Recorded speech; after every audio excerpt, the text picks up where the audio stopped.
Ngayong Todos Los Santos, tila out ng Halloween para sa ilan. Kaya imbes maganyong maligno, ilang taga Makati ang nag-costume ng mga santo para sa tinatawag nilang Holyween. May ulat on the spot, si Jay Sabali. Jay? Maris, sa halip na nakakatakot na itsura ay nagbihis tulad ng mga santo ang mga sumali sa Festival of the Saints dito sa Makati. Naka-costume ang mga parokyano ng Mary Mirror of Justice Parish sa Comembo, Makati City. Pero hindi Halloween costume kundi Holyween costume. Matanda o bata, nakabihis na santo. Mula sa mga magulang ni Jesus, mga disipulo, maging si Saint Pope John Paul II, ginaya rin nila. Nagmisa muna sila sa parokya bago pa mag-ikot. Magro-rosaryo rin sila sa iba't ibang simbahan. Una nilang pinuntahan ang Sanctuario de San Antonio Parish sa Forbes Park. Matapos ay nagpunta sila sa San Pedro Calungsod Chapel. Umaasa sila sa kanilang pag-ikot ay magiging inspirasyon sila sa ibang makakakita sa kanila.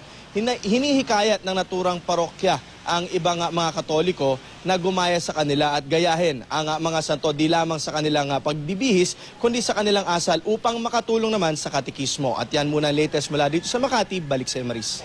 Jay, talagang magandang pagkakataon yan o oportunidad no, para lalo pang mapalalim yung kanilang pananampalataya, lalo na para dun sa mga ang relihiyon Katoliko. Pero matagal na bang tradisyon yan, Jay, o ngayon pa lang nila ginawa yan? For the first time daw nilang ginawa ito dito sa naturang parokya.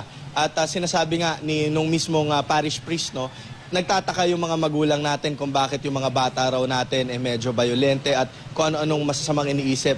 Epekto rin daw ito ng pagkaroon ng mga Halloween costumes na hindi maganda. Sa pamamagitan daw ng pagsuot ng mga pananamit ng santo na papasok natin sa isipan ng ating mga kabataan na itong mga santo ang dapat ginagaya at hindi yung mga naging tradisyonal na pananamit tuwing Halloween. Maris? At talaga namang ginugunita natin ngayon ay ang All Saints Day. Maraming salamat sa iyo, Jay Sabale.